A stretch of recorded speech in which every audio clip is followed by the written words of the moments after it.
नमस्कार, मैं हूं विद्यासागर। स्वागत है आप सभी का हमारे खास कार्यक्रम अपना ख्याल रखिएगा में। तो देश प्रदेश में कोरोना और ब्लैक फंगस महामारी से त्राहिमाम मचा हुआ है और ऐसे में पुलिस प्रशासन के सामने कोरोना की चेन तोड़ना किसी चुनौती से कम नहीं है। नियमों का सख्ती से पालन कराना और दवाइयों की हो रही कालाबाजारी को रोकना दोहरी चुनौती बन गई है और ऐसे में इस पर लगाम लगाने के लिए पुलिस प्रशासन की क्या तैयारियां हैं, इन हालातों पर बातचीत के लिए हमारे साथ गाजियाबाद जिले के एसएसपी अमित पाठक जी जुड़ गए हैं। बहुत बहुत स्वागत है सर आपका।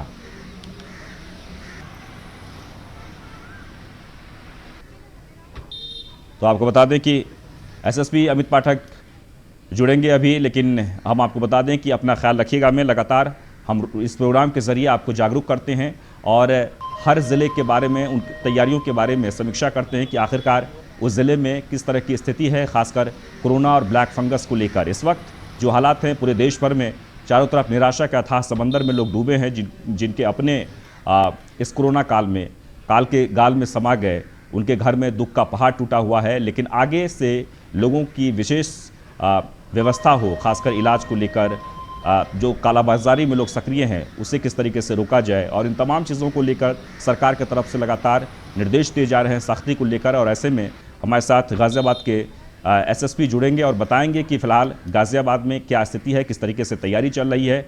आपको बता दें कि अपना ख्याल रखिएगा, यानी हम बराबर आपको ये कहते आए हैं कि कोरोना हारा नहीं है, यानी कोरोना अभी भागा नहीं है। कोरोना को भगाना है, हराना है, और इसके लिए हम सबको एकजुट होकर इस तैयारी में जुटना है विशेष सतर्कता के साथ। यानी जब भी आप घर से बाहर निकलें, मास्क लगाकर निकलें, हाथ को बार बार सैनिटाइज करें, क्योंकि दुख की इस घड़ी में हम आपको सिर्फ यही कह सकते हैं कि आपको खुद अपना ख्याल रखना है और अपनी ज़िंदगी को सुरक्षित रखना है।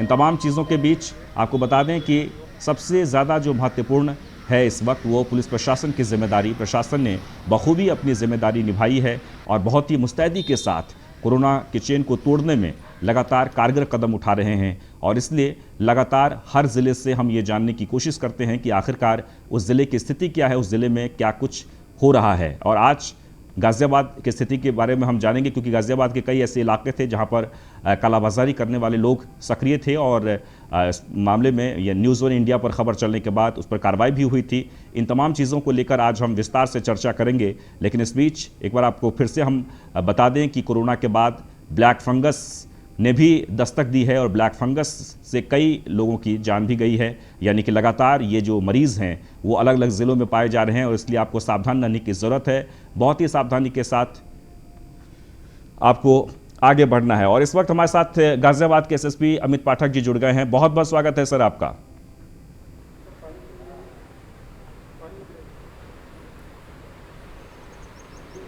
जी अमित पाठक जी, आपको मेरी आवाज़ आ रही है?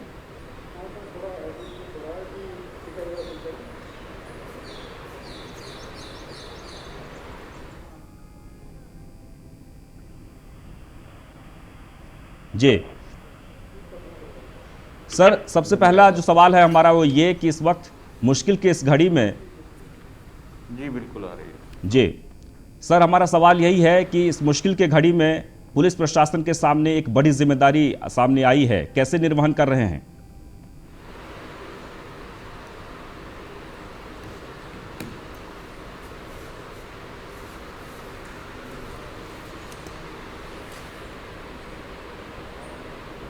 कर रही है और कई फ्रंट्स पे कर रही है, जैसा आप देख पा रहे हैं।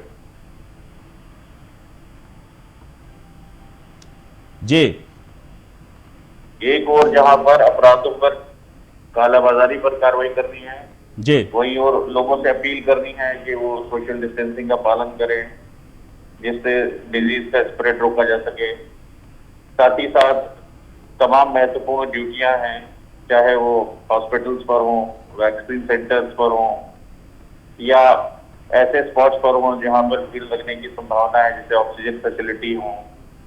तो ये सब मल्टी रिस्पॉन्सिबिलिटीज में अपने को सुरक्षित, डिजीज का स्प्रेड रोका जा सके। साथ ही साथ तमाम महत्वपूर्ण ड्यूटियां हैं, चाहे वो हॉस्पिटल्स पर हों, वैक्सीन सेंटर्स पर हों, या ऐसे स्पॉट्स पर हों जहां पर भीड़ लगने की संभावना है, जैसे ऑक्सीजन फैसिलिटी हों। तो ये सब मल्टी रिस्पॉन्सिबिलिटीज़ में अपने को सुरक्षित रखते हुए इन जिम्मेदारियों को पूरा किया जा रहा है। बिल्कुल। लेकिन सबसे जो महत्वपूर्ण, जैसे कि आपने कालाबाजारी की बातें की, कई बार ऐसा देखने को मिला कि तमाम सख्ती के बाद भी कुछ ऐसे भी लोग थे जो कालाबाजारी को लेकर सक्रिय थे और कर रहे थे और बखूबी अपने जो कार्य को अंजाम दे रहे थे और कई लोग इसमें पीड़ित हुए। क्या दोबारा इस तरह की कार्रवाई ना हो, इस तरह के लोग सक्रिय ना हो, इसके लिए कोई विशेष कदम उठाया गया है?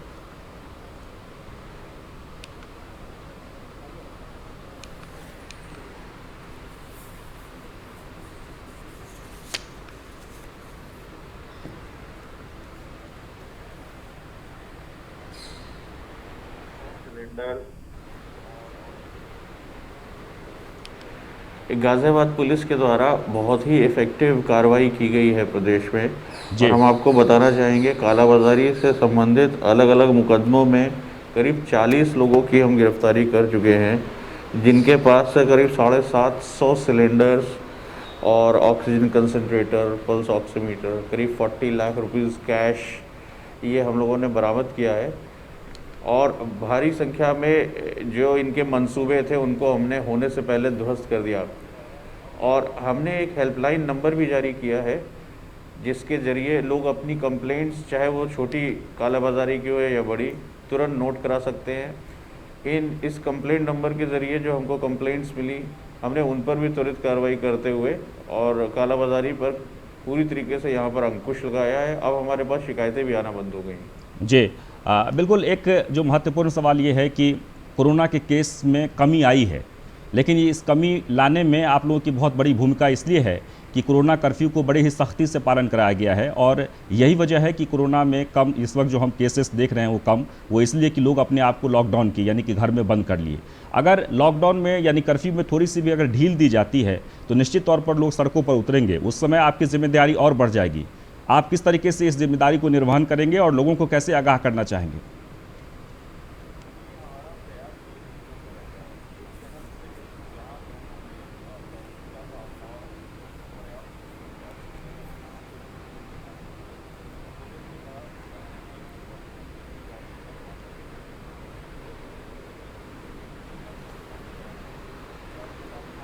ये हमारा प्रयास दो तरीके से रहता है। एक जी। तरफ से जहाँ लोगों में जागरूकता का अभाव है, तो उनको पर्याप्त रूप से हम जागरूक करें अपने पीए सिस्टम्स के माध्यम से। पुलिस के पास अपने पीए सिस्टम्स हैं, पुलिस की गाड़ियों पर माउंटेड हैं, पुलिस ने जन सहयोग से व्यस्त इलाकों में माउंट कराए हैं, साथ ही साथ थाना लेवल पर भी माउंटेड है। और प्रशासन के अपने पीए सिस्टम्स हैं, उनके जरिए हम लोग लगातार अपील कर रहे हैं। उन अपील का बहुत ही सकारात्मक प्रभाव पड़ा है और लोग ने मास्क पहना है, सोशल डिस्टेंसिंग के महत्व को समझा है। कई बार छोटे पीए सिस्टम्स के ज़रिए अगर किसी जगह पर भीड़ लग रही है और हम अपील करते हैं तो तुरंत लोग सोशल डिस्टेंसिंग का पालन कर लेते हैं। तो एक तो सबसे महत्वपूर्ण कड़ी है इसमें लोगों तक सूचनाएं पहुंचाना, उनको जागरूकता के मैसेज पहुंचाना। और दूसरा उसका पक्ष है कि जो व्यक्ति जानबूझ करके गाइडलाइंस का पालन नहीं कर रहे, उनके खिलाफ सख्त कार्रवाई जरूरी है जी। ताकि किसी भी तरीके से डिजीज़ का प्रचार प्रसार ना हो। जो गाइडलाइंस शासन द्वारा पारित की गई हैं उनको हम लोग सख्ती से अनुपालन कराएं, ये भी हमने देखा है। और इस क्षेत्र में भी गाज़ियाबाद ने अच्छी कार्रवाई करते हुए सोशल डिस्टेंसिंग का पालन न करने वालों के विरुद्ध और मास्क न लगाने के वालों के विरुद्ध बहुत प्रभावी कार्रवाई की है। बिल्कुल।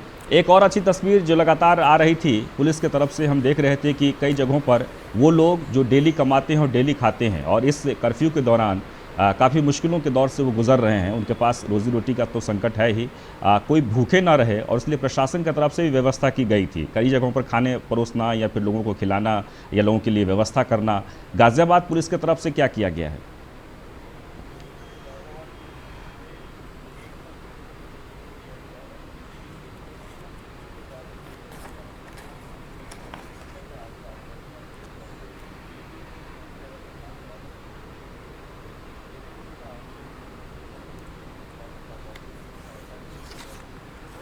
गाज़ियाबाद पुलिस तरफ से एक तो जनरल मैसेज यही दिया गया है कि किसी भी व्यक्ति को किसी भी प्रकार की कोई समस्या हो तो उसमें पुलिस को तत्परता से आगे आकर के अपने स्तर से भी उस समस्या का समाधान कराने की कोशिश करनी चाहिए।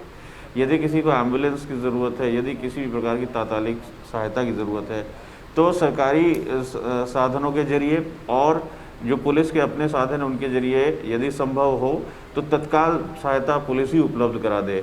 और इसमें कई अच्छी तस्वीरें देखने को हमको मिली। जी पुलिस ने कंधे से कंधा मिला करके प्रशासन के साथ हॉस्पिटल्स का भी दौरा किया और कई ऐसे सेंटर्स का जैसे मेडिकल स्टोर्स वगैरह होलसेलर्स का भी दौरा किया, जहां पर उन्होंने रेड्स के दौरान अगर कोई अनियमितता पाई गई तो उस पर कार्रवाई की गई है। इसके अलावा पुलिस कर्मियों को भी बचाव के लिए भी पुलिस ने अपनी मेडिकल फैसिलिटी क्रिएट करी और हॉस्पिटल एक छोटा सा बनाया हम लोगों ने, जिसपे ऑक्सीजन फैसिलिटी भी दी गई ताकि पुलिस कर्मियों को ज़रूरत पड़े तो हम लोग तत्काल उनको अलग से एक सुविधा उपलब्ध करा सके। इसकी व्यवस्था हमने लाइन में करी। हमारी जो पुलिस लाइन थी उसके अंदर सारी एसेंशियल सर्विसेज हमने वहीं उपलब्ध कराई, चाहे वो सब्जी हो, राशन हो। पुलिस कर्मियों को, उनके परिवार के लोगों को बाहर ना जाना पड़े, क्योंकि पुलिस लाइन एक क्लोज्ड एरिया होता है। अगर वहाँ इन्फेक्शन फैला तो तेज़ी से फैल सकता है, तो काफ़ी संख्या में हमारी फोर्स प्रभावित हो सकती है। तो उसको क्लोज करते हुए सारी एसेंशियल सर्विसेज हमने पुलिस लाइन के अंदर ही उपलब्ध कराई। हमारे पुलिस फोर्स में जो डॉक्टर्स थे, जैसे कुछ अधिकारी डॉक्टर्स थे, उन्होंने मेडिकल कैंप्स लगाए गांव में जाकर के, जिसमें पुलिस के डॉक्टर्स भी थे और पुलिस ऑफिसर्स जो डॉक्टर थे वो भी शामिल हुए। और उन्होंने जाकर के अवेयरनेस कैंप के साथ साथ मेडिसिन किट्स का भी वितरण गांव में किया और गांव में भी कोरोना के प्रचार प्रसार को रोकने में पुलिस विभाग द्वारा बहुत मदद की गई। जी बिल्कुल, वो तो लगातार देख रहे हैं कि सबसे ज़्यादा अगर कोई आगे आए हैं तो वो पुलिस विभाग है, और पुलिस के लोग जो काम कर रहे हैं लगातार प्रयास कर रहे हैं और लगातार कोशिशें हो रही है और सड़कों पर नज़र आ रहे हैं। सबसे महत्वपूर्ण बात यह है सर कि जैसे कि हम बार बार आपको कह रहे हैं कि कोरोना अभी गया नहीं है, कोरोना हमारे बीच है और हमारी सतर्कता से ही कोरोना हारेगा। और ऐसे में एक बड़ी जिम्मेदारी ये होती है कि लोगों को बार बार आगाह करना, क्योंकि लोग इस खौफ को समझ नहीं पाते हैं। क्योंकि आपने देखा होगा कि पहले फेज़ में जब कोरोना की लहर आई थी उसमें लोग डरे सहमे और लोग अपने आप को घर में बंद कर लिया, लेकिन दूसरे फेज़ में इतने लोग मरने के बाद भी लोगों के चेहरे पर खौफ नहीं था। ऐसे में आपकी तरफ से क्या प्रयास किए जा रहे हैं?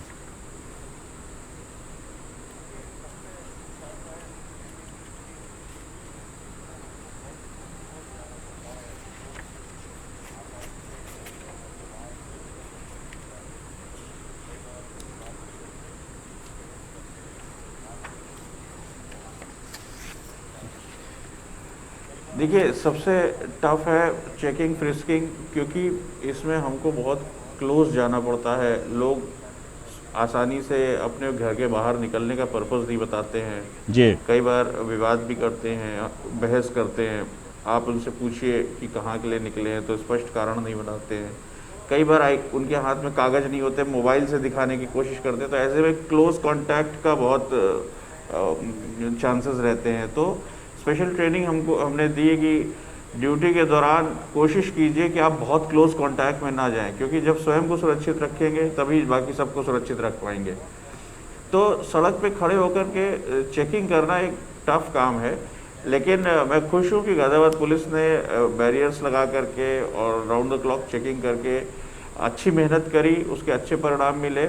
और गाज़ियाबाद में आज के दिन में पुलिस संक्रमण और जनरल संक्रमण की संख्या बहुत कम हो गई है पहले की तुलना में, और जो संक्रमित है भी वो बहुत तेज़ी से क्रिटिकल ना होते हुए स्वस्थ होते जा रहे हैं, नेगेटिव होते जा रहे हैं। मुझे लग रहा है बहुत जल्दी ये संख्या शून्य हो जाएगी। जी ब्लैक फंगस को लेकर आपका क्या मानना है? ब्लैक फंगस भी तेज़ी से पैर पसार रहा है, कई मरीज मिले हैं और ऐसे में कुछ लोग ऐसे भी हैं कि फिर से कालाबाजारी की तरफ बढ़ रहे हैं। यानी ब्लैक फंगस को जो इंजेक्शन है, जो दवाइयाँ हैं, वो मार्केट में उपलब्ध नहीं है, लेकिन कुछ लोग ऐसे हैं जो झांसा दे रहे हैं कि हाँ हमारे पास हैं, और उस तरह के लोग सक्रिय हो रहे हैं।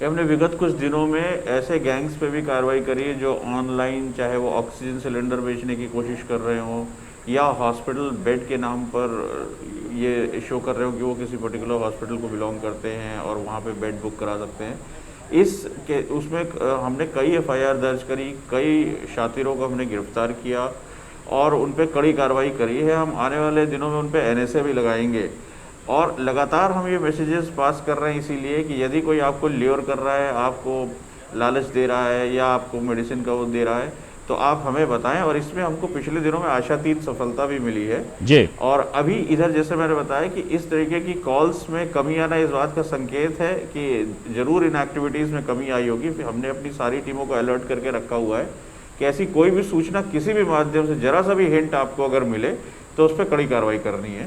होपफुली बहुत जल्दी जो ब्लैक फंगस और उससे रिलेटेड दवाई है वो भी, जैसे मैं सुन रहा हूँ, 1-2 दिन में आ जाएगी जी पूरी सप्लाई, तो फिर ये प्रॉब्लम भी पूरी तरीके से सॉल्व हो जाएगी। अभी तक हमको इससे जुड़ी कोई शिकायत नहीं मिली है। बिल्कुल। एक जो बहुत महत्वपूर्ण सवाल है, चूंकि आपका जो कनेक्टिंग है वो पूरे गांव तक, हर एक आदमी तक आपके जो लोग हैं वो पहुंचते हैं। इस वक्त बार बार ये कहा जा रहा है कि गांव को सुरक्षित रखना है, गांव में कोरोना दस्तक दे सकती है, क्योंकि वहां पर लोग, क्योंकि अभी जो सीज़न आया है, सीजनल जो बुखार होता है, डेंगू हो या फिर इंसेफ्लाइटिस हो या तमाम जो सीजनल बुखार होते हैं, और उसी बीच में कोरोना भी दस्तक दे सकता है। ऐसे में वहाँ के लिए क्या उपचार किया जा रहा है, यानी कि आप लोगों की तरफ से क्या व्यवस्था की गई है, लोगों को कैसे आगाह किया जा रहा है?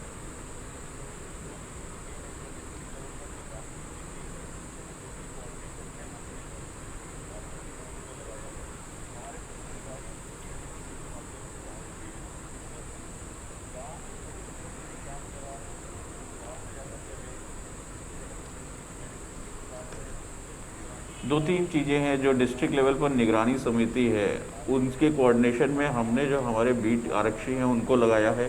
हमारे पुलिस अधिकारी अपने पीए सिस्टम्स के माध्यम से गांव में भी अनाउंसमेंट्स कर रहे हैं। जी गांव में पुलिस की तरफ से भी कैंप लगा रहे हैं, गांव में जाकर के अवेयरनेस मैसेजेस दे रहे हैं, मेडिसिन किट्स बांट रहे हैं, उनके सिम्टोमेटिक, उनका अगर ज़रूरी पड़ रहा है तो उनको सलाह, चिकित्सीय सलाह दे रहे हैं।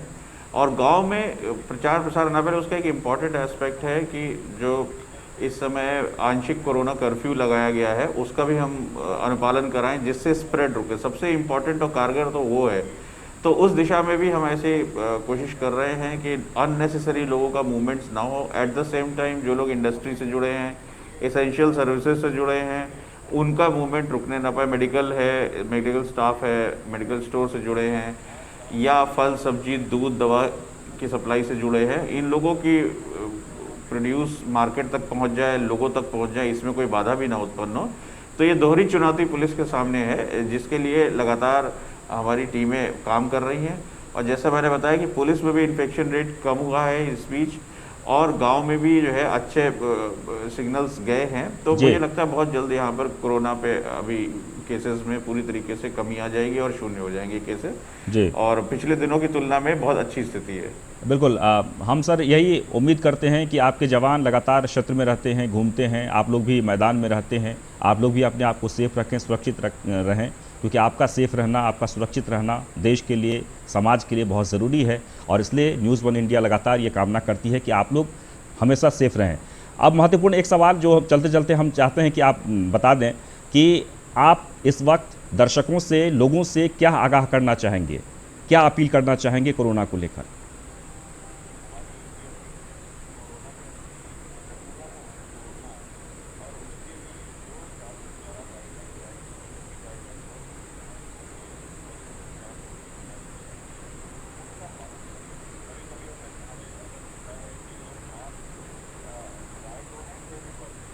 हमारी एक ही अपील है कि कोरोना की इस श्रृंखला को हमें तोड़ना है, और उसके लिए जो शासन द्वारा गाइडलाइंस जारी की गई, क्योंकि गाइडलाइंस बहुत सोच समझ करके, बहुत अच्छे विचार करके जारी की जाती है जी, उनका पालन करें। कभी कभी हमें ऐसा मिलता है कि लोग मास्क लगाए तो हैं चेहरे पर, लेकिन उसको चेहरे से खिसका के रखा हुआ है, उसको नाक से नीचे खिसका लिया है, और जैसे ही कभी किसी पुलिसकर्मी को देखते हैं तो वो उसको ऊपर कर लेते हैं। तो ऐसा ना करते हुए खुद सेल्फ रेगुलेटेड बिहेवियर दिखाएं, एक दूसरे की टोका टाकी करें। जो शासन के द्वारा गाइडलाइंस जारी की गई है सोशल डिस्टेंसिंग को लेकर के, मास्क को पहनने को लेकर, इसी से हम कोरोना की इस चेन को तोड़ सकते हैं। और जैसे ही हम इस चेन को तोड़ ले जाएंगे, ये बीमारी हमारे बीच से समाप्त हो जाएगी। हमको ये भूलना नहीं चाहिए कि हो सकता है कि हम तो कोरोना को लेकर के स्ट्रांग हों, मजबूत हों, हम उसको बर्दाश्त कर ले जाए, लेकिन हम कैरियर के रूप में इस बीमारी को कहीं अपने परिवार के लोगों में, रिश्तेदारों में, परिचित में, दोस्तों में या समाज में ना फैला दें, ऐसे लोगों में जो वल्नरेबल हों और हमारे कैरियर होने की वजह से उन लोगों को नुकसान पहुंच जाए। तो ऐसे में हमारी ये सामाजिक और नैतिक जिम्मेदारी भी है, और legal responsibility as a citizen तो है ही, कि जो गाइडलाइंस आई हैं उसका पालन करने में पुलिस प्रशासन का सहयोग करें, और चालान की कोई स्थिति ना आने पाए। हमें चालान करने का कोई शौक नहीं, हम जी। बस इतना चाहते हैं कि लोग अपनी स्वयं की जिम्मेदारी से नियमों का पालन करें और सुरक्षित रहें, स्वयं भी और दूसरों को भी सुरक्षित रखें। चलिए, बहुत बहुत शुक्रिया सर हमारे साथ जुड़ने के लिए और अपनी राय देने के लिए। और हम उम्मीद करते हैं कि एसएसपी अमित पाठक जी ने जो बातें कही है उसका आप ज़रूर फॉलो करें, क्योंकि वो जो भी कह रहे हैं वो आपके लिए कह रहे हैं। बहुत बहुत शुक्रिया।